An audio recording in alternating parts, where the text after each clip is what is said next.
Paris లో నక్షి మేళా సందర్భంగా free shipping across the world. నమస్తే, నేను కీర్తి, మీరు చూస్తుంది సుమన్ టీవీ. సుమన్ టీవీ ప్రేక్షకులందరికీ కనుమ పండుగ శుభాకాంక్షలు. నాతో పాటు ప్రముఖ ఆధ్యాత్మికవేత్త అనంతలక్ష్మి అమ్మగారు ఉన్నారు. నమస్తే అమ్మా. నమస్తే అమ్మా. కనుమ పండుగ శుభాకాంక్షలు అందరికీ కూడానమ్మా కనుమ పండుగ శుభాకాంక్షలు. అమ్మ, ఈ వీడియో స్టార్ట్ చేసే ముందు వరకు నేను మిగతా గెస్ట్లతో చేసినప్పుడు కూడా కనుమే అన్నానమ్మా. కనుము అనాలని మీరే కరెక్ట్ చేశారు నన్ను. అవును, కనుము అనాలి. ఇదే కరెక్ట్ అమ్మ. రైట్. సో కావాలంటే నిఘంటూ చూసుకోండి. మీరే మాకు డిక్షనరీ. నేను డిక్షనరీ చూసి మరీ చెప్పా. రైట్. సో ఈ రోజు విశిష్టత, ప్రాముఖ్యత, ఈ రోజు నాన్ వెజ్ తినే వాళ్ళకి కక్క ముక్క తినే రోజు అని మాత్రమే తెలుసమ్మా, కాకుండా ఈ రోజుకున్న విశిష్టత మీ ద్వారా తెలుసుకుంటా. మనం ఎంతసేపు ప్రతిదానికి కూడా మన ఆహారంతో ముడిపెట్టుకుంటాం గనక అంతవరకు చెప్తారు. తప్పు లేదు. మాంసాహారం తినేవాళ్ళు ఈనాడు తప్పనిసరిగా మాంసాహారం తింటారు. మాంసాహారం తినని వాళ్ళు ఏం చేస్తారో తెలుసా? మాషం బదులు మషం తినడం. అంటే మాషం అంటే మినుములు, మషం అంటే మాంసం. అంచేత ఇది తినని వాళ్ళు అదన్నా తినాలి. అందుకని ఒక మాట ఉంది, కనుము నాడు మినుము తినాలి అని ఒక పదం. కనుమ నాడు కాదు, కనుము నాడు మినుము తినాలి అనేది ఒక సామెత. అలాగే కనుము నాడు కాకైనా మునుగుతుంది అని ఇంకో సామెత. అంటే అమ్మా చెప్తా. కనుము నాడు కాకైనా కదలదు అని ఇంకొక సామెత. ఎన్ని సామెతలు ఉన్నాయి? మిగిలిన ఏ పండగకి లేనన్ని సామెతలు ఒక్క కనుము నాడు ఉన్నాయి. దీనికి ఇంతటి ప్రాధాన్యం ఉంది. ఎందుకు అంటే మన సంప్రదాయంలో అందరికీ సమప్రాధాన్యం ఉందమ్మా. మన ఆధునికంగా అనేక రకాలైనటువంటి కారణాలుగా సమాజాన్ని రకరకాలుగా విడదీసి వాళ్ళు గొప్పవాళ్ళు, వీళ్ళు చెడ్డవాళ్ళు, వీళ్ళు తక్కువ వాళ్ళు, ఈ తక్కువ వాళ్ళని ఎక్కువ వాళ్ళు అణగదొక్కారు, వాళ్ళకి ప్రాధాన్యం ఉంది, వీళ్ళకి ప్రాధాన్యం లేదు, లాంటి సమాజాన్ని ధ్వంసం చేసే సిద్ధాంతాలు వచ్చాయి. ఇవన్నీ రాకముందు అందరికీ సమప్రాధాన్యం ఉండేది. అలాంటి ప్రాధాన్యం ఏమిటి అంటే, కనుము ప్రత్యేకంగా పొలాలలో పనిచేసే వ్యవసాయదారులకి, వ్యవసాయ కూలీలకి, వ్యవసాయంలో సహాయం చేసినటువంటి పశువులకి, వ్యవసాయంలో సహాయం చేసినటువంటి వస్తువులకి కూడా పండగ. అంటే మనకి రైతు ఎంత ప్రధానమో వ్యవసాయ కూలీ అంత ప్రధానం, వ్యవసాయంలో సహాయం చేసిన పశువులు అంత ప్రధానం. అంత ప్రాధాన్యం అక్కడ సహాయం చేసినటువంటి నాగలి, బండి మొదలైనటువంటి వాటికి ప్రాధాన్యం. అందుకని ఈ రోజున పశువుల పాకను శుభ్రం చేస్తారు. పాలేర్లని పూర్వకాలం పూర్తిగా ఇళ్లల్లో ఉండేవాళ్ళు. ఈ రోజుల్లో లాగా 10 to 5 జాబ్స్ కాదు అవి. పూర్తిగా ఇక్కడే ఉండేవాళ్ళు. రాత్రి ఇంటికి వెళ్ళి పడుకునేవారు, లేకపోతే ఇక్కడే తినేవాళ్ళు, ఇక్కడే సమస్తం ఉండేది. అందుకని పాలేరు కానాడు ఇక్కడే తలంటి పోసుకోమని వేడి నీళ్ళు ఇచ్చి, కుంకుడుకాయలు ఇచ్చి వాడిని తలంటి పోసుకోమని, వీళ్ళందరూ తలంట్లు అయిన తర్వాత సహాయం చేస్తాడుగా, అయ్యాక వాడి కొత్త బట్టలు ఇచ్చి, మాంసాహారం తినేవాళ్ళేమో ఇక్కడే భోజనం తినమంటారు, మాంసాహారం తినని వాళ్ళు మీ ఇంటికి వెళ్ళి తిన్నాయన అంటారు. ఎందుకంటే వీళ్ళ ఇళ్లలో వండుకోరు కదా. ఈ రోజు ప్రత్యేకంగా మాంసాహారం తినడం అలవాటు ఉంటుంది కనుక, మా ఇంట్లో తినం గనక నువ్వు మీ ఇంటికి వెళ్ళి తినమని చెప్తారు. ఆ రోజు వాడికి సెలవు. పూర్తిగా పశువులకంతా పండగ, పశు పాలకులకు కూడా పండగ. అంటే ఇవన్నీ పాలేరులు ఉన్న రోజుల్లో మాట చెప్తున్నాను. ఇప్పుడు పాలేరులు అలాంటి పదాలే లేవు అసలు, మనకి లేవు గనక ఇప్పుడు ఎక్కడుందండి అని చెప్పి గట్టిగా అంటే సమాధానం కూడా లేవు గనక. అందుకని ఈ రోజు ప్రత్యేకంగా పశువులకు పండగ. అందుకే పశువుల శాలను శుభ్రం చేయడం, పశువుల్ని కడగడం, వాటి కొమ్ములకు రంగులేయడం, ఆవులు మొదలైనవి అయితే వాటికి పసుపు అవి రాయడం. ఇంకా రంగులేసి ఏం చేస్తుండే వాళ్ళు అంటే, ఆ పసుపు రంగేసిన చెయ్యి ఓ పక్క రంగు, ఎర్ర రంగు వేసిన చెయ్యి అటుపక్క, ఆ గేదెలకి వాటికి ఇటుపక్క చేతులు ఉండేవి అనమాట. ఎర్ర చెయ్యి, పచ్చ చెయ్యి, అలా ముద్రలు. అలా వాళ్ళకి ఇష్టం వచ్చినట్టు, వాళ్ళ ఇష్టం, ఆ ఆవునో గేదెనో వాడి ఇష్టం వచ్చినట్టు అలంకారం చేసుకోవచ్చు. వాడికి ఇంకా ఆట విడుపు ఆ రోజు. ఇంకా అయిన తర్వాత పశువులకు కూడా వినోదం ఉండాలి కదా, వాటికి కూడా ఎడ్ల పందాలు, ఎడ్ల బళ్ళ పందాలు, తర్వాత పొటేళ్ల పందాలు, కోడి పందాలు, ఇవన్నీ కూడా పశువులకు కూడా వినోదాలు, పశువులతో వినోదాలు చక్కగా ఉంటూ ఉండేవి. నాగలి, ఎడ్ల బండి, వాటిని కూడా కడిగి పసుపు అవి రాచి వాటికి హారతులు ఇచ్చేవాళ్ళు. ఇప్పుడు దసరాకి మనం దసరా కూడా ఆయుధ పూజ చేసినప్పుడు ఇచ్చినట్టే దీనికి కూడా ఇస్తారు. కృతజ్ఞతమ్మా. అవి బాగుంటే కదా మన పని జరిగేది. నిజంగా నాగలి బాగుండకపోతే ఎలా దున్నుతాడు? అంతే కదా. ఇప్పుడేం చేస్తున్నారు? నాగళ్ళు లేవు, బళ్ళు లేవు, ట్రాక్టర్లకు చేస్తున్నారు. తప్పనిసరిగా వాటి వల్లే కదా మనం బాగుపడుతున్నాం, సుఖపడుతున్నాం, ఎంత సహాయం చేస్తున్నాయి అవి. అంతేకాకుండా ఈ రోజు ఇంకా ఏం చేస్తారంటే నెలంతా చేస్తారు, ఇప్పుడు బాగా చేస్తారు.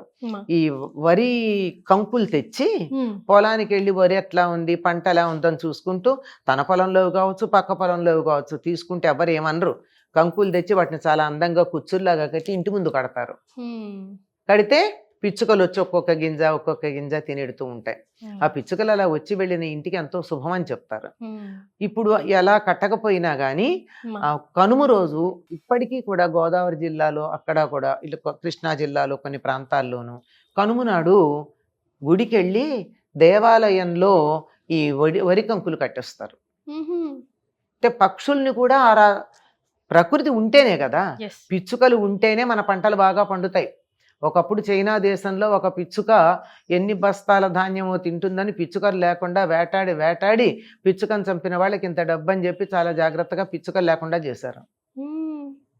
1936 ప్రాంతం ఎప్పుడో, తేదీ గుర్తులేదు కానీ ఒక 5-6 ఏళ్ళు పోయేటప్పుడు పంటలు నాశనమైనాయి. ఏమిటంటే పంటల పురుగులు పురుగు పట్టిపోయినాయి. మరి పురుగులు అది వరకు ఎలా ఉండేదంటే పిచ్చుకలు తినేసేవా పురుగులు, అందువల్ల పంటలు బాగుండేవి. అప్పుడు మళ్ళీ బోల్డు డబ్బిచ్చి కొనుక్కున్నారు పిచ్చుకల్ని. అంచేత పక్షుల్ని ఆదరించటం అన్నది అంత చాలా భయంకరమైన పద్ధతిలో నేర్చుకున్నారు వాళ్ళు. మనకి మన సంప్రదాయం పక్షుల్ని కూడా ఆదరించండరా. మీకు సాయం చేసినటువంటి ఆవుల్ని, గేదెల్ని, గొర్రెల్ని, కోళ్ళని వీటన్నిటినీ మర్యాద చేయండి, గౌరవించండి. వాటి పట్ల కూడా మర్యాద కలిగి ఉండాలని ఎంత బాగా చెప్పారు మనకి. వాటిని దైవ స్వరూపాలుగా చెప్పడం ఉన్నది. ఇంత బాగా పశువుల పండగ, దీని అసలు కనుము అంటే పశువుల పండగ అంటారు. దాని పేరే పశువుల పండగ. ఈనాడు పశువులన్నిటికీ కూడా చాలా చక్కగా ఈ సందర్భంలోనే జంతువులన్నిటికీ పోటీలు ఇవాళ్లే పెడతారు, కోడి పందాలు కానీ ఇవన్నీ కూడా. అయితే మనం ఇప్పుడు కొంచెం బాధపడాల్సిన విషయం ఏమిటంటే ఈ కోడి పందాలు కొంచెం తీవ్ర స్థాయిలో ఉంటున్నాయి. కోళ్ళు చచ్చేదాకా ఉంటున్నాయి. కోళ్లే కాదు, మనుషుల తలలు తెగేదాకా కూడా వస్తున్నాయి కొన్ని చోట్ల. అది వికృతమైనటువంటి దేన్నైనా పాడు చేయడం మనిషికి చేతవు గనక దీన్ని కూడా పాడు చేశాడు. ఇలా కాకుండా చక్కగా ఆరోగ్యకరంగా వినోదకరంగా ఈ కోడి పందాలు కానీ, గొర్రె పొట్టేళ్ల పందాలు కానీ, ఎడ్ల పందాలు కానీ, ఇక్కడి నుంచి మా ఊరి నుంచి విజయవాడ దాకా 20 మైళ్ళమ్మా. 20 మైళ్ళు అంటే 1 మైలు 1400 మీటర్లు, అంటే 1.4 కిలోమీటర్లు. అంత దూరం బండి కట్టుకుని ఆ బండి మీద ఎవరు ముందుగా విజయవాడ పెడతారు, అది బండి పందాలు, ఎడ్ల పందాలు. అట్లా ఉండే మా చిన్నతనంలో చూసాం మేము. వాటికి చక్కగా గెలిచి వస్తే వాటి మెడలో దండలేసి, మరి వాటికి ఏమిటి తృప్తి అంటే వచ్చాక యజమాని దాన్ని ముద్దు చేసే పద్ధతికి చాలు దానికి, అంత బాగా చూస్తూ ఉండేవారు. ఇవన్నీ ఉన్నాయి. మరి మీరు 4వ రోజు పండగ కూడా ఉంటారు కదా, ముక్కనుమ. ఈ రోజు ఏంటమ్మా ముక్కనుము అంటే? కనుము తర్వాత వచ్చేటటువంటిది. ఇందాక ఓ మాట చెప్పాను మీకు, కనుము నాడు మినుము తినాలి అని చెప్పి. తప్పనిసరిగా అంటే మాంసాహారులు మాంసం తింటే, మాంసాహారం తిననటువంటి వాళ్ళు మినుము తింటారు. అది అంత బలం కలిగించేది అని అర్థం. తర్వాత కనుము నాడు కాకైనా కదలదన్నారు. ఎందుకు కదలదు అంటే అందరూ కూడా ఆ రోజుల బళ్ళ మీదే కదా వెళ్ళేది. ఉంటే గుర్రాలు వాటికి కూడా ఆ రోజే చేస్తారు. ఇవన్నిటికీ విశ్రాంతి ఇచ్చిన రోజున పొరుగురు ప్రయాణం అంటే ఎట్లా పెడతారమ్మా? వెళ్ళకూడదు కదా. అంచేత విశ్రాంతి, అందరికీ హాలిడే. అంచేత ఇప్పుడు కనుమ నాడు కాకైనా మునుగుతుందన్నారు. కొన్ని సంప్రదాయమైనటువంటి కుటుంబాల వాళ్ళు సంక్రాంతి నాడు పెద్దలకు పెట్టుకుంటే పితృదేవతలకి, మిగిలినటువంటి వాళ్ళందరూ ఈనాడు కనుమ నాడు పెద్దలకు పెట్టుకుంటారు. అందుకని తప్పనిసరిగా అందరూ తలస్నానం చేస్తారు. తలంటి పోసుకోరు. తలంటి అంటే నూనె పెట్టుకుని రుద్దుకోవడం శుభానికి చిహ్నం. ఇది శుభం కాదు, పితృదేవతలకు సంబంధించింది. అందుకని తలంటి స్నానం చేస్తారు. ఎప్పుడైతే ఇవి పని అయిపోతుందో తర్వాత రోజు ముక్కనుమన్నం. ఇప్పటికీ సంక్రాంతి నాడు ఉత్తరాయణం వచ్చేసింది. ఈ అన్ని శుభకార్యాలు ఏదైనా మొదలు పెట్టుకోవాలంటే మొదలు పెట్టుకోవచ్చు. కనుక ముక్కనుమ నాడు అన్ని రకాల వ్రతాలు మొదలైనటువంటివన్నీ పెట్టుకుంటారు. ఆనాడు కూడా ఒకప్పుడు మా చిన్నతనంలో సెలవు ఉండేది, ముక్కనుమ నాడు కూడా. అంటే ఇవాళ పని వాళ్ళందరూ రారు, పాలేళ్ళు ఆవులు గేదెలు వాటన్నిటికి కూడా విశ్రాంతే కదా. అవునమ్మా. ముక్కనుమ నాడు మళ్ళీ స్టార్ట్ చేస్తాం, మొదలు పెడతాం అన్నీ. ఆనాడు నుంచి ఈ సావిత్రి గౌరీదేవి నోము అన్నది 16 రోజులు చేసుకుంటారమ్మా. చాలా మంది 16 సంవత్సరాలు చేయాలి. ఇప్పుడు ఎక్కడా మనకి కనపట్టలేదు ఆ వ్రతం గురించి. 16 సంవత్సరాలు చేయాలమ్మా. 16 సంవత్సరాలు చేయాలి. ఈ ముక్కనుమ నాడు మొదలుపెట్టి 16 రోజులు చేస్తారు. ఇందులో ఒక ఐకమత్యం ఉంది. ఊళ్ళో ఎంతమంది చేస్తే అంతమంది ఒకింట్లోనే చేయాలి, అందరిళ్లలో చేసుకోకూడదు. ఎవరింట్లో చేయాలంటే ఎవరు ఎక్కువ సంవత్సరాలు చేస్తుంటే వాళ్ళ ఇంట్లో.